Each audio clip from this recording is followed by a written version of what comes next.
Hello and welcome back to the Gallant Goblin. I'm Theo, and today we're going to look at the Icons of the Realms Spell Effects Wall of Fire, Wall of Ice set.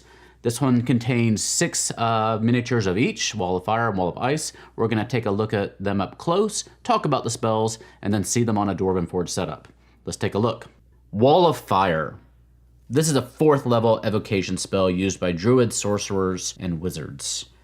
You create a wall of fire on a solid surface within range. You can make the wall up to 60 feet long, 20 feet high, and 1 foot thick. Or you can create a ringed wall 20 feet in diameter, 20 feet high, and 1 foot thick. The wall is opaque, and it lasts for the duration, which is a minute. It does require concentration. When the wall appears, each creature within its area must make a dexterity saving throw, and when it fails that, it takes 5d8 fire damage, or half as much if it succeeds on its save roll. On one side of the wall, selected by you when you cast a spell, it'll deal 5d8 fire damage to each creature that ends its turn within 10 feet of that side, or inside the wall itself. A creature takes the same damage when it enters the wall for the first time on its turn, or ends its turn there. The other side of the wall deals no damage. When you cast it at higher levels, the damage increases by 1d8 for each spell slot above the 4th. Wall of Ice. This is a 6th level evocation spell used by wizards. You create a wall of ice on a solid surface within range. You can form it into a hemispherical dome or a sphere with a radius of up to 10 feet, or you can shape a flat surface made up of 10 10-foot square panels. Each panel must be contiguous with another panel in any form. The wall is 1 foot thick and lasts for the duration, which is 10 minutes, and it requires concentration. If the wall cuts through a creature's space when it appears, the creature within its area is pushed to one side of the wall and must make a dexterity saving throw. If it fails, it takes 10d6 cold damage, or half as much on a successful save. The wall is an object that can be damaged and breached. It has an AC of 12 and 30 hit points per section, and it's vulnerable to fire damage.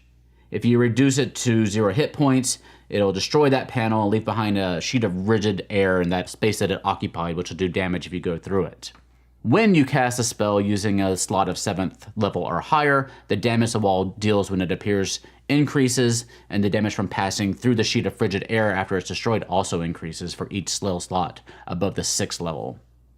Here's the firewall in action. Each segment is about 3 inches tall, and they look pretty impressive on the battle map. You also have enough segments here to make the 20-foot diameter ring of fire that the spell calls for. Here you can see the ice wall. You get 6 10-inch segments that you can arrange as you like. You might note that there's actually a little interior piece that's made of clear plastic that gives it an extra little bit of an icy effect along with the blue exterior.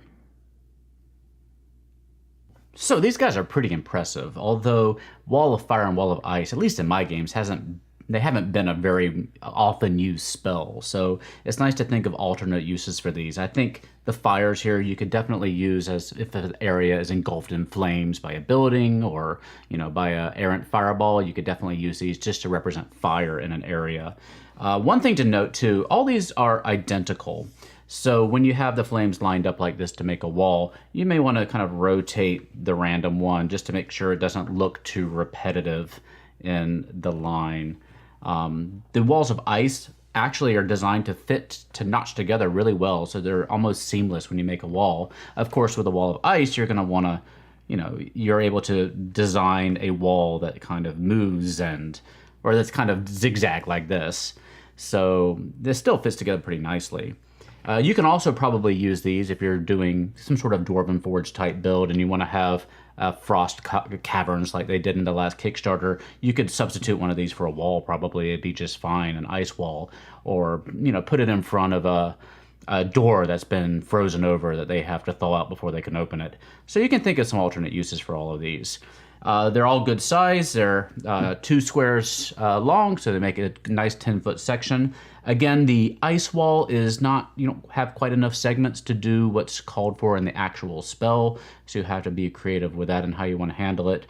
Perhaps the battle map itself will allow you to kind of have some of it off to the side or the part that's not represented. I don't know how many times you're going to actually need the whole 10-section set of walls that the spell calls for. I don't think usually they need that many to accomplish what they're trying to accomplish with that wall.